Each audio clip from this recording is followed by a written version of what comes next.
Okay,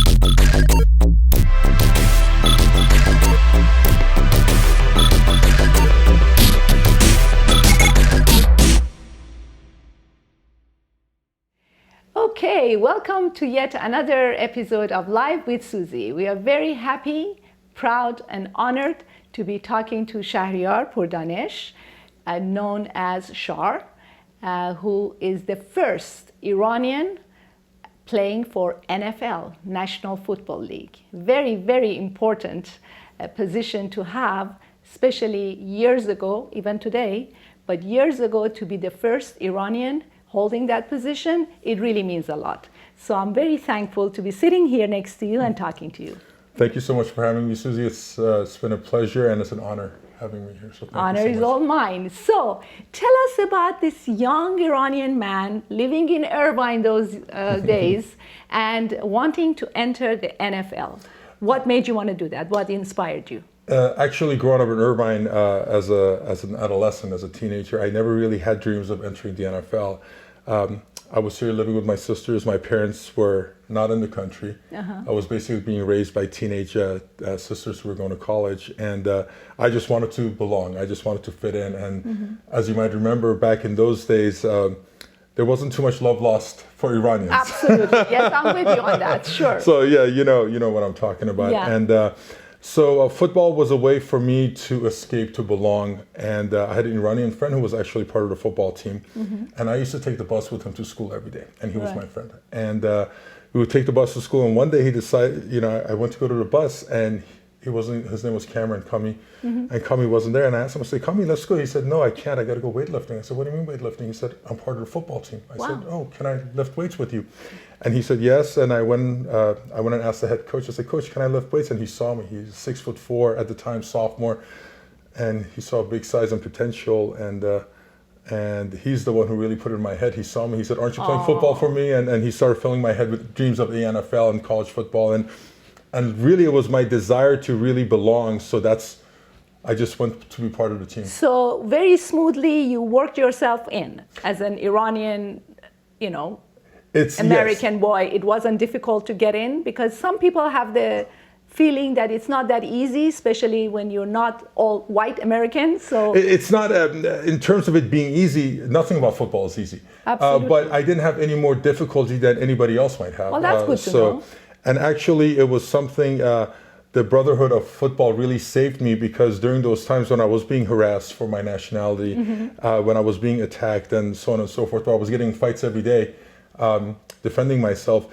Football was the instrument that enabled me to escape that because in one of those fights where was many, 4-on-1, 5-on-1 fights, it was my teammates who stepped in and they said, this is enough, this will not happen anymore. And football,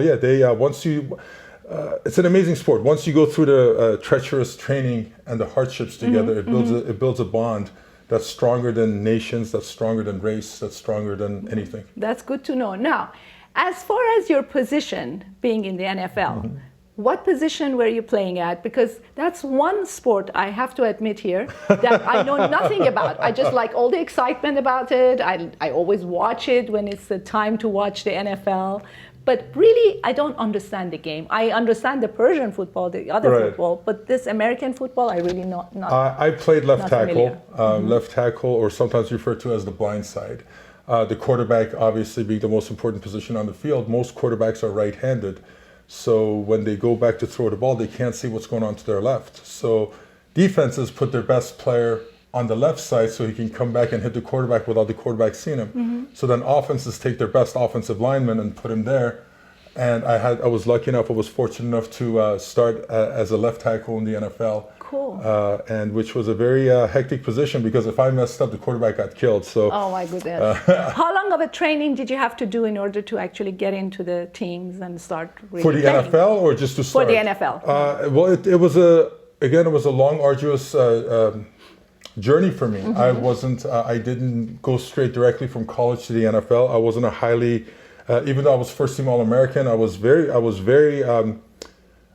a highly touted college football player, but for some reason the NFL didn't recognize me as a top-notch prospect for whatever the reasons were. I have some thoughts about it, but But you don't want to talk about it now. No, we can talk about it, but Okay. you know, that's maybe for another day. But in either case, they didn't think of me as a great NFL prospect. They just thought of me as a good college football player, and I had to go to Canadian League and really make a name for myself in Canada up there. And they finally saw me play against.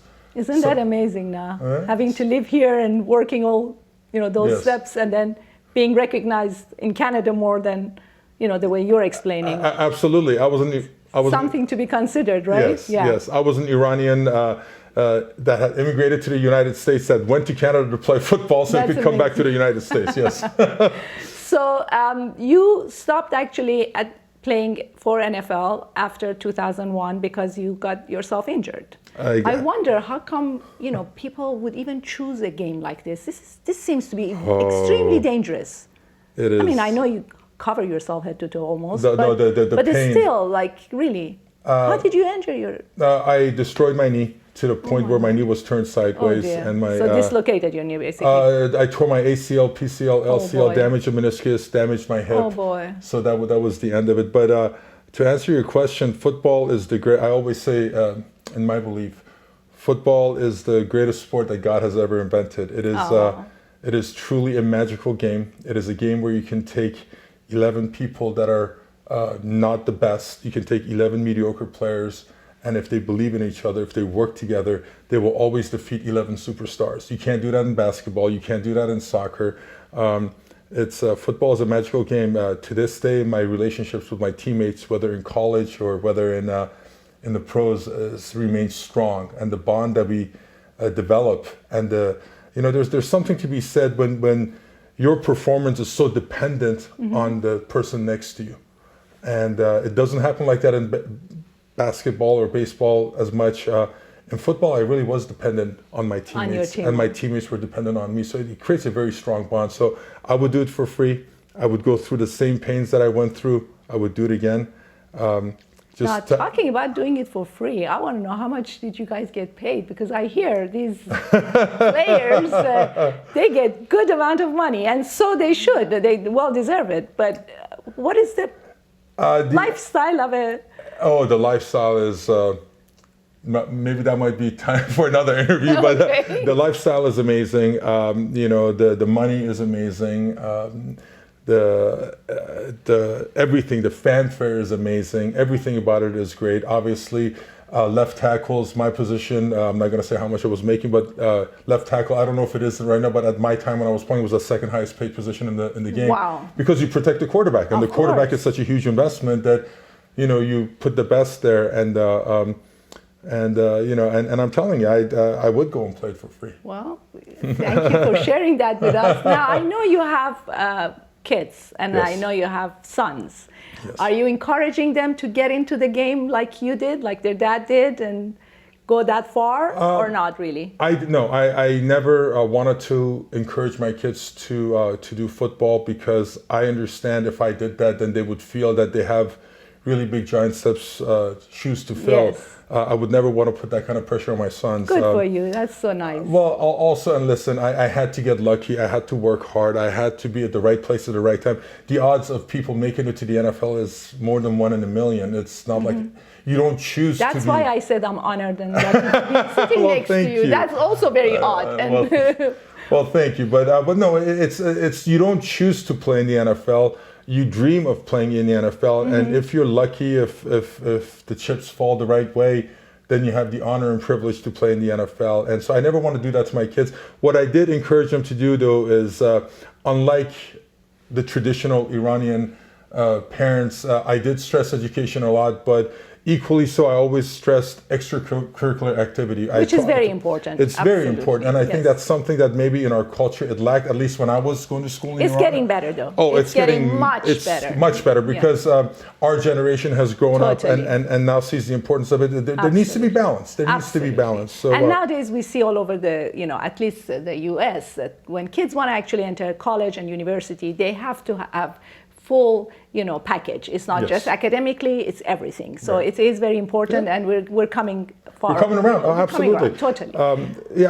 I told my kids, I said, listen, do something besides school, whether it be music, whether it be whatever sport you want to do.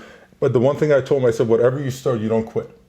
Bravo. So that Yes. was persistent Yes. is the key. Yes. And last but not least, I want to ask you, after you stopped playing for the NFL, I know you went to entrepreneurship, great speaker, all that, and I also hear you are interested in politics. Yes, yes. Is that true, or is it just a rumor? No, it's very true. I've been debating and thinking about possibly entering politics and such. It was during my citizenship ceremony that the federal judge pulled me aside. He had recognized me and he asked me to give a speech. And I gave a speech, and based on that speech, he came to me and he told me that it was my duty as an American citizen to run for public office. And he said, it's my duty now to do so. And, I've always been the person that wants to do things differently.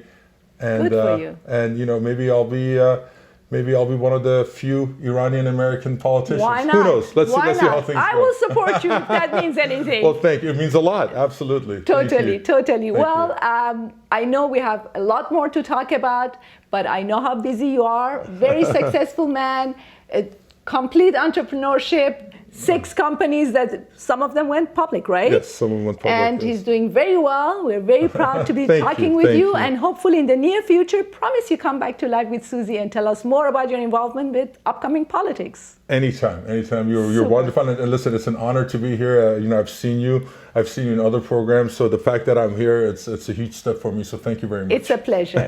Stay tuned.